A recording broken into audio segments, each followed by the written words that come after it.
Welcome to How to Cook with Chef Ina. So today, I have a very special guest. Yung guest ko ngayon, I'll describe her to you. She has been a very good friend for quite some time already. Like, I think more than 6 years na rin. Actually, 10 years na.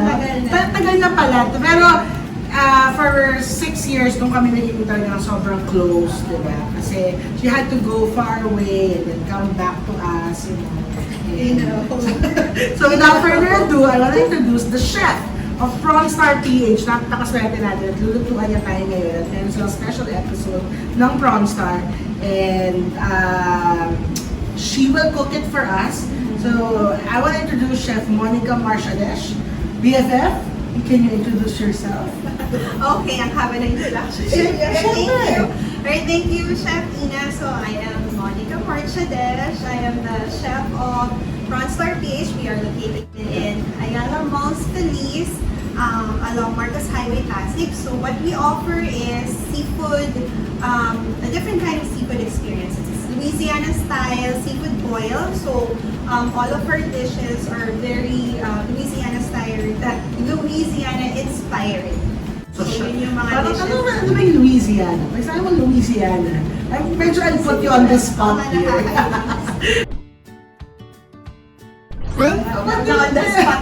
Pag sabi mo Louisiana, what do you mean by Louisiana? Kasi baka yung iba sabi, sino si Louisiana? Oo, hindi siya tao. It's a place in Southern America. So basically, yung mga Louisiana is, ayan yung mga crawfish, yung mga use of Cajun seafood spices. Sila, mga spices. May mga meat dishes din sila, which is yung mga ribs, yan, yung mga barbecue ribs, smoke, yan.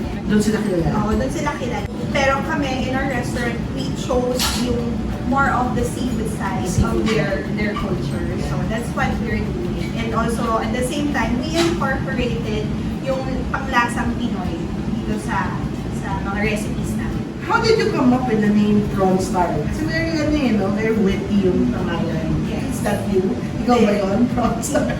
I hope not. Ay, hindi naman. Meron akong hindi alam about sa'yo. Hindi naman. Huwag ka mag-alala. So, tayo wholesome tayo sa restaurant. Oo. Well, yun nga, we wanted something witty, something na may recall. Catchy. Catchy yun. Catchy. So, nothing naman na hindi, yung talagang narinig na, PrawnStar PH kasi di ba may sounds like, di ba? So, something na maaalala, madaling maalala. Saka ang cute eh. Pag nakita mo yung shrimp, talagang nakabikini siya. Nakabikini, oo. Parang bikini siya eh. Nakabikini siya dito. Cute niya. Yes, nakatagpis siya. So, yeah. How it started. How long has PrawnStar been operating? Well, PrawnStar started 2016 at the food park. At the food park. I And remember, then, yeah. nag-operate siya for 1 year. And then, after that, syempre, nag-die down ng fad, ng food park. But after a year, luckily, we were able to open a standalone restaurant in Ayala Malls, Feliz. Yeah, So, I noong remember. 2018. Yeah, 2018. Magto 2 years na is. Galing. Okay, so today, ako ang magiging assistant ni Chef Mon.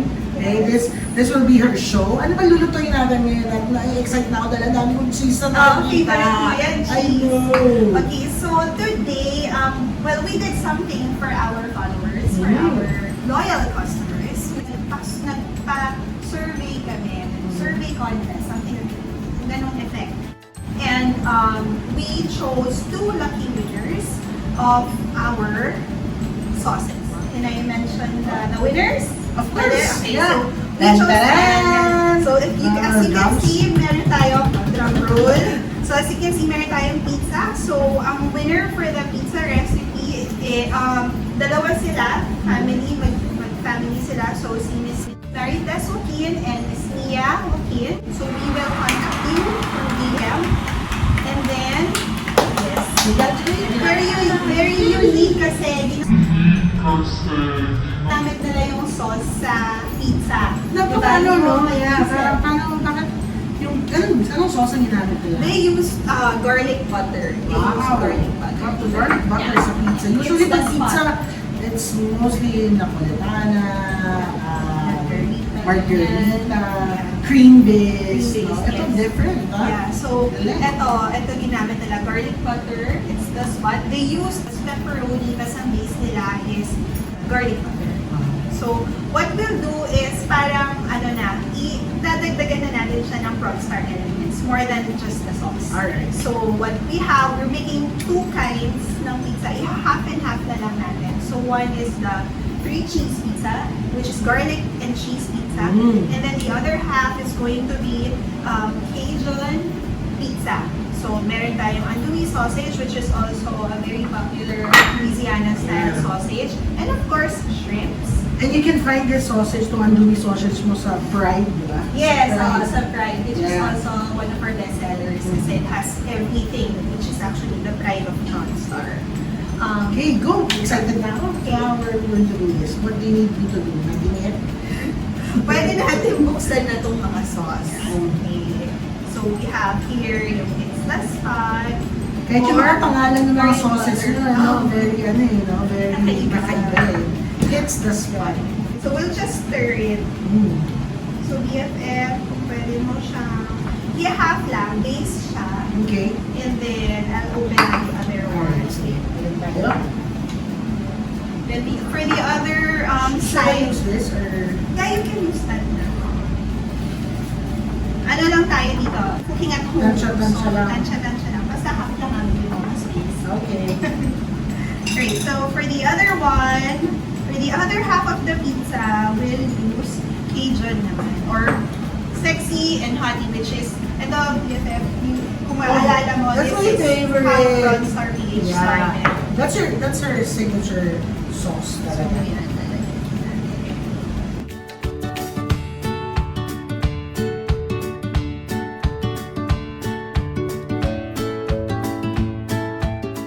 Parang ano lang siya, additional flavor talaga. And then you just play with the toppings that you want. Ganyan.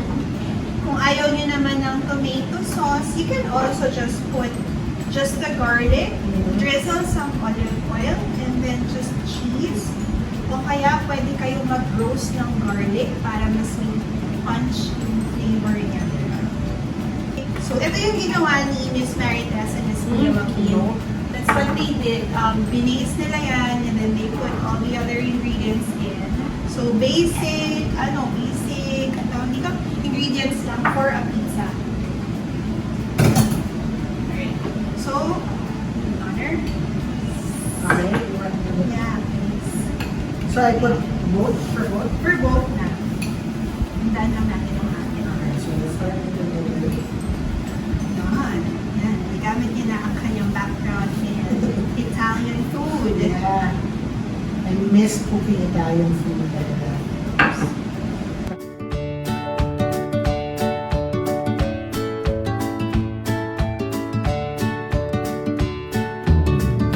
I think that's okay na. Yeah. Not too much kasi gusto mo lumutang pa rin yung lasa ng mga sauces. So, now for that, so we're using 3 types of cheese. We have the cheddar, mozzarella, and pizza toppings. Okay. So, here you go. We're gonna start. Yeah, we can also start to see. Siguro just additional information. When you're making pizza, make sure that you equally distribute it well. Huwag mo naka-center sa gitna kasi ang tendency babagsak siya sa gitna. Nagiging soggy. So, okay, so I'll start with the cheeses first, no? I'll just play around this. Okay. For the other one naman, we chose as a simpler but really flavorful na recipe na pinili namin na gawa rin ng isa nating follower, which is si Miss Joy Joyce, yun ang kanyang handle. So, what she suggested, or what she said na ginagamit niya for the sauce is the lemon peppers. Why did we choose this winner? It's because yung lemon pepper or the Cougar, hindi kasi siya masyadong ha-highlight, but the flavor is really good. Sobrang ang intense ng flavors niya. So, that's why we chose this Okay, so this one, it's really simple lang. We have here salmon fillet, and then what we'll do is we'll just put salt and pepper, and then a squeeze of lemon, and then smother it with the lemon pepper sauce. That's it. Ganun lang siya kadali. Sobrang dali niya magagawa niyo siya sa bahay anytime. Bili lang kayo ng salmon sa grocery and then that's it. Okay. So, meron tayong salt and pepper dito.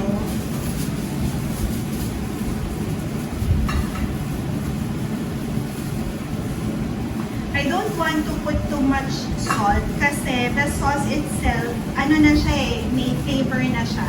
So, wag too much. Sakto lang.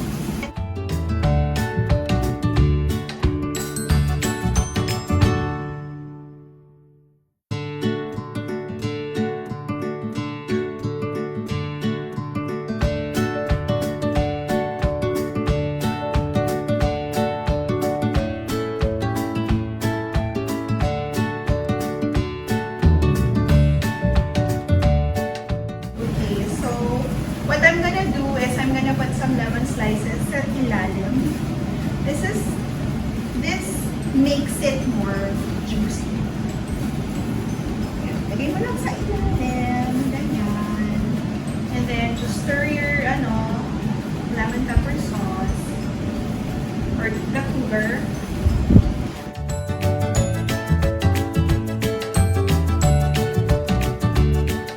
I'm just gonna put a lot kasi parang I want to really coat it.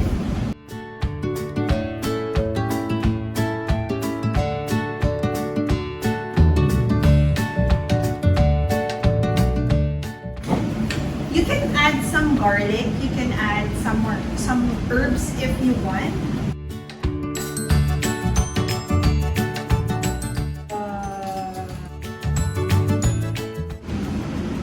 Basta tataas din ang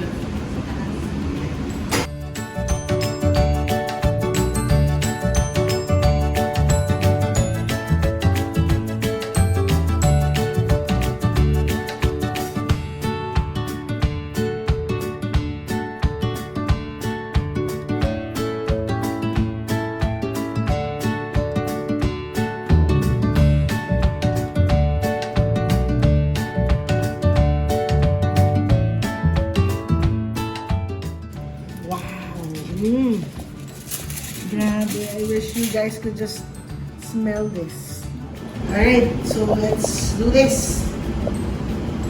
Plates. Yes, please. At ako pakam na dito. Ayan. Para makita namin parehas ng okay. Ay, walang shrimp yung sa nagkita namin. Kasi lalo pa yan, hindi proper ang toy. Ikaw muna. Ay. Gusto mo ba ng hot sauce or you're okay? Later na yun. Look at that. OMG. Kasi wala ka. Ano yan? Yung akin yung maliit na piece. Sa kanya yung maliit na piece. Ayun, thank you. Ayan, let's try. Let's try the pizza first. Let's try Miss Marita's and Mia Joaquin's pizza. This is using garlic butter, right? Oh, garlic butter and Cajun.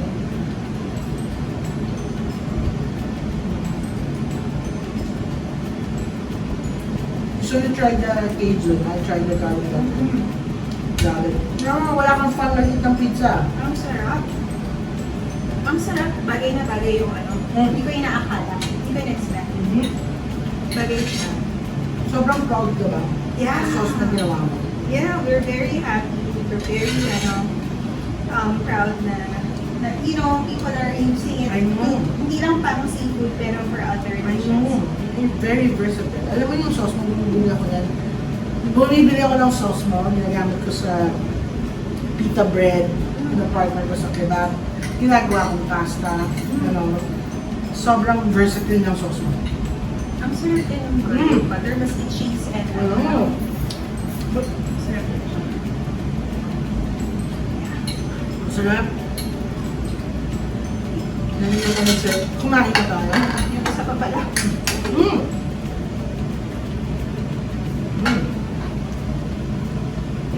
Sarap. So, Tabi muna natin to. Ito naman for Miss Jojoyski. Mhm. Thank you for sharing your recipe with us. So, Let's start from the side. Straight it up. Wow, the inside is cooked. Cooked just right. You should dry it Yeah. twice. Mhm. Yeah. Okay. Let's try it. So this is the lemon pepper salmon, baked salmon. I love salmon. I love salmon. I love lemon. I love butter. I love pepper. I love everything. I love everything. Mmm. Grabe. Magustuhan to ng cameraman. Ah, sobra. Ay, pero Basta taste niya to. Parang, ang sarap. Mmm. Ito. Totoo talaga sarap. Sarap. Magic. Magic kung ba't nga sa vlog. Ako din, nawala na. At tapos mumura yung cameraman. Okay, so if you want to try making this wonderful sauces for your families and friends, please go and visit PrawnStar PH in their Instagram page. Follow their page so you can always have updates about their sauces, their promos, right? At yung mga innovations ni Chef Mon Marcheles. Okay? Okay. So there, Chef Mon, would you like to say anything before we end the video? So, please visit us at our restaurant in Ayala Malls Feliz. We're located sa 5th floor roof garden, Ayala Malls Feliz, along Marcos Highway, Pasig, Prawn Star PH. We're open for dine-in, for take-out. We are on Grab Food if you live near the area. And we're also in Lala Food. So, please do check us out and try us out. Ayala Malls Feliz is very strict with their COVID safety protocol. So all of our staff naka face shield, face mask when we serve the food. Syempre naka gloves. Yun. So even the kitchen, lalo na sa kitchen. And Not only for the benefits of the guest, but for the benefit of your staff as well. yes, protection talaga of the Yeah. staff. Okay, so there you have it. Alright. This is, sobrang natuwa ko sa episode na to kasi unang-una, assistant lang ako at ako'y taga-kain lang. So thank you so much, Chef Mon, for guesting to How to Cook with Chef Ina. Thank you. And I had fun as yun, well. ako din, sobra. At na-excite na ako lamunin lahat ng nasa harapan ko. So, if you like this video, please like and subscribe to my channel. See you again next time, guys. Bye! Bye. Thank you.